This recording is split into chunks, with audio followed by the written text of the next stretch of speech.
Bonjour à tous et bienvenue dans cette toute nouvelle vidéo qui va marquer le début d'un très long voyage. 15 semaines au total. Ça, vous l'avez déjà entendu dans la précédente vidéo, maintenant il est temps de vraiment commencer ce long voyage. Aujourd'hui, le Capitaine Flamme contre l'Empereur de l'espace.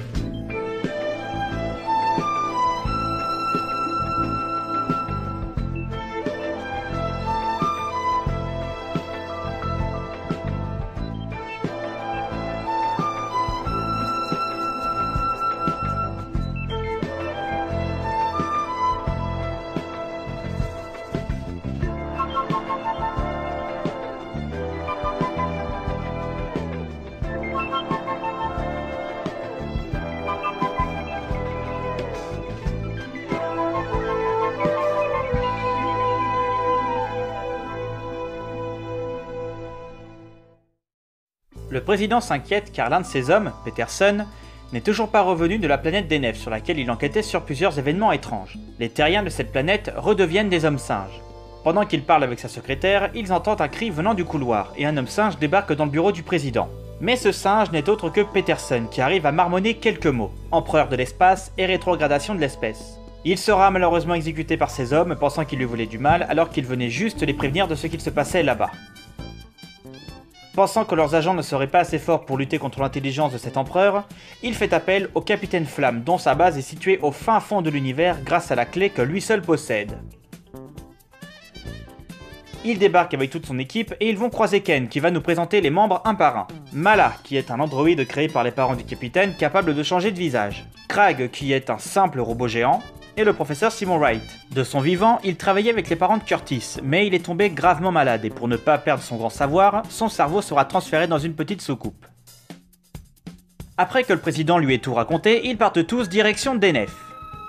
Une fois sorti de l'atmosphère terrestre, Flamme se lève et découvre que Ken s'est introduit à l'intérieur du Cyberlab car il rêvait de partir en mission avec lui. Mais à cause de l'accélération soudaine, il a perdu connaissance. Il lui fait bien comprendre qu'une fois arrivé là-bas, il le renverra chez lui par n'importe quel moyen, seulement Ken n'a plus personne qui l'attend, il n'a plus de parents. Ils se sont tous les deux tués lors d'un accident spatial. Ce qui fait un point commun entre Ken et Flamme, qui ont tous les deux grandi sans leurs parents. William et Helen Newton, les deux parents de Flamme. Ils travaillaient tous les deux dans une station spatiale en orbite autour de la Lune, mais lors d'une attaque, elle a été détruite, ce qui a tué William, et Helen, qui est grièvement blessée, a réussi à s'échapper avec son bébé, Curtis, en compagnie de Mala, Krag et le professeur Simon. Ces derniers mots seront pour lui. Elle lui demande de consacrer toute sa vie à faire régner l'ordre et la paix dans l'univers. À ses 18 ans, après avoir acquis toutes les connaissances de ses trois amis, il prend le pseudo de Capitaine Flamme, Capitaine Futur en VO, et mettra tout en œuvre pour respecter la dernière volonté de sa mère. Pendant que Krag fait une démonstration de ce que peut faire le Cyberlab, un vaisseau les attaque, il leur tire dessus et il ira se cracher sur le satellite 9, un morceau de la planète des Nefs qui a été expulsé jusqu'en orbite suite à une violente éruption il y a très longtemps maintenant. Ils atterrissent et entrent dans le vaisseau, mais ils se font tirer dessus par Hollis, un homme engagé par l'empereur de l'espace pour tuer le Capitaine Flamme. Il capture Ken et menace de le tuer s'il ne se rend pas, mais Flamme réussit à le sauver en le neutralisant et ce sera au tour de Mala d'entrer en action. Il va prendre l'apparence d'Hollis pour aller au rendez-vous donné par l'empereur en lui apportant le corps de Flamme. Ils vont tous les deux tenter de le capturer, mais ils n'y arrivent pas et vont passer à travers comme un fantôme. Il quitte la salle et part en direction du Cyberlab pour tuer le vrai Hollis et ses deux hommes parce qu'ils avaient échoué à leur mission et aussi pour ne pas qu'il révèle son plan.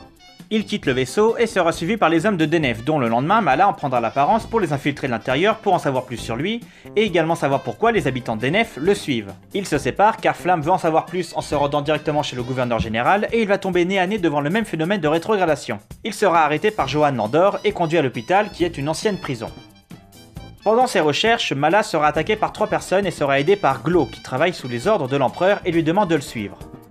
Une fois arrivé au quartier, il va faire la connaissance de Kels, l'adjoint du général, Monsieur Balloir et Monsieur Koenig, directeur et sous-directeur de la société Balloir. Ils sont assez importants car la toute première victime de la rétrogradation était l'un de leurs employés. Et aussi, cette maladie ne toucherait que les terriens habitant cette planète. Flamme et Johan partent en direction de l'hôpital et lui confiera que l'empereur de l'espace est forcément l'un d'entre eux, car uniquement ces 4 personnes étaient au courant de la venue de Flamme sur Denef, et qu'à peine arrivés sur la planète, ils se sont directement fait attaquer par Hollis, l'un des hommes envoyés par l'empereur de l'espace pour les tuer.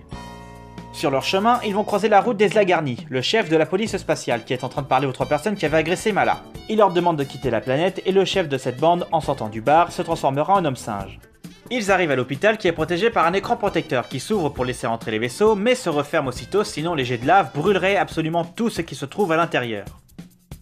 L'empereur débarque, il tue le garde qui contrôle les portes des cellules et il fait sauter l'ordinateur de contrôle de l'écran protecteur. Ils se feront donc attaquer par les singes qui ne sont plus enfermés dans leurs cellules, seulement la prison n'étant plus protégée, la lave commence à s'infiltrer et brûle vif toutes les personnes travaillant ici, mais aussi les patients. Flamme réussit à forcer la porte et seront rejoints par Krag qui va réussir à réactiver le bouclier, ce qui va sauver toute la prison. En repartant, ils emmènent avec eux un singe pour que le professeur Simon découvre ce qui les transforme et aussi trouver un remède pour les soigner. Et il a compris comment ce phénomène agit. C'est un rayon qui appuie sur l'hypophyse, ce qui dérègle son évolution naturelle. Et il a peut-être trouvé un moyen de les soigner, mais pour l'instant ils ne peuvent qu'attendre. Il discute du plan avec Flamme pour savoir comment il pourrait combattre l'empereur s'il n'est jamais présent physiquement. Simon reproduit la scène de l'exécution d'Olys et il remarque un détail. L'empereur active un bouton sur sa ceinture, ce qui lui permet de se dématérialiser et de pouvoir passer à travers n'importe quoi ou n'importe qui sans qu'on puisse l'arrêter. On retourne du côté de Johan qui se dirige vers l'usine Balloir après un signalement suspect d'Ezla. Une fois arrivée, elle sauvera Monsieur Balloir d'une attaque d'un des singes et part à la recherche de Monsieur Koenig qui a disparu depuis quelques jours déjà. Il remarque que l'usine dans laquelle il se trouve ne devrait plus être en activité maintenant. Alors pourquoi les machines fonctionnent encore? Ils vont finalement découvrir que l'usine est en train de fabriquer des armes pour le peuple de Megara. Et là, Monsieur Koenig débarque et leur révèle que ce n'est pas lui l'empereur de l'espace, mais qu'il l'avait forcé à fabriquer ces armes, sinon il l'aurait aussi transformé en singe. Il révèle également que toutes ces transformations étaient nécessaires pour éviter que quelqu'un ne révèle tout ce qui se passait sur cette planète. Au moment où il voulait les descendre, il se transformera à son tour car l'empereur n'avait plus besoin de lui, mais il sera stoppé par Johan. Et là, l'empereur débarque, ils le neutralisent tous les deux en activant le sol électrifié. Lorsque Flamme sera mis au courant de tout ça, il se dirige vite vers l'usine, mais il ne reste que Koenig à terre qui lui révèle avant de mourir que Johan a été enlevé et que le plan de rétrogradation de l'humanité a été lancé pour cacher que l'empereur de l'espace faisait construire des armes pour armer les habitants de Megara, en se faisant passer pour l'un de leurs ancêtres qui leur a juré que le peuple de Denef retrouvera sa gloire et puissance passée en tuant tous les terriens. Juste après, il ira sauver Johan retenue prisonnière grâce à une ceinture qui le rend invisible inventée par Simon, mais il se fera repérer et c'est Mala qui va les sauver en faisant diversion. Mais ils vont ensuite tomber dans un autre piège qui est une ancienne prison dont le mur électromagnétique les empêche de s'enfuir. Juste avant de partir, ils vont les viser avec le rayon rétrogradant, ce qui ne leur laisse que quelques heures avant de se transformer à leur tour en singes. Le satellite 9 se rapproche de la planète et lance un énorme rayon dématérialisant qui emmène l'empereur et toute son armée à bord, qui est un énorme vaisseau spatial, et ils partent en direction de la Terre pour tous les poutrer. Flamme et les autres seront secourus par le Cyberlab et ils vont faire injecter le remède qui annule les effets du rayon. Ezla, en communication avec Flamme, sera interrompu par le gouverneur qui lui amène le corps de Kel se transformer en singe. Ce qui veut dire que des 4 premiers suspects, il ne reste que Quail. Seulement, ce mec-là était avec Ezla depuis hier dans son vaisseau, ce qui veut dire qu'il ne pouvait pas être à 2 endroits au même moment. À ce moment-là, Ken se demande si l'empereur ne pouvait pas être Kenneth Lester, un savant parti explorer l'ancienne civilisation de Megara, qui n'est toujours pas revenu depuis. Ils partent tous fouiller dans sa direction et remarquent un trait dessiné sur le globe ainsi qu'une croix qui désignerait l'entrée de l'ancien monde Megara. Krag et Flamme se dirigent vers cet ancien monde et retrouvent Kenneth à terre et inconscient. Une fois réveillé, on apprend qu'il était ici en mission secrète et qu'il avait découvert certaines technologies abandonnées. Seulement, il a été suivi jusqu'à l'entrée de cette grotte par l'empereur. Et d'ailleurs, il surgit de nulle part, il enferme Flamme et les autres pour être tranquille le temps qu'il lance son attaque sur la Terre.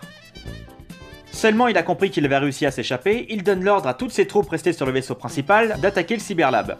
Ils réussissent à forcer une des entrées du vaisseau, ils se posent pour se battre directement contre l'empereur car en l'arrêtant lui, ça stopperait les soldats qui sont partis pour détruire la Terre. Flamme utilise la même ceinture que l'empereur pour enfin pouvoir le toucher et arracher une des pièces qui la faisait fonctionner pour que Krag et Mala l'immobilisent et que son casque soit retiré. Sous le casque de l'empereur, c'était Kels. Il a fait croire à tout le monde qu'il avait été touché par la rétrogradation lui aussi pour que personne ne puisse se méfier de lui. Il a donc pu tranquillement se faire passer pour l'empereur de l'espace, un ancêtre du peuple de Megara qui voulait devenir le maître du monde grâce à l'armée de Megara. La responsabilité d'arrêter les soldats voulant conquérir la Terre revient au plus vieux d'entre eux, Glo, et il leur donne l'arrêt de cette attaque. De retour à la prison, le remède de Simon fonctionne et soigne toutes les personnes qui ont été touchées et vont revenir à leur état normal. De retour sur Terre, ils disent au revoir à Ken et Johan, puis repartent dans l'espace dans l'attente d'une toute nouvelle aventure. Ainsi s'achève la toute première aventure de Curtis Newton. On se retrouve la semaine prochaine pour une toute nouvelle aventure du Capitaine Flamme.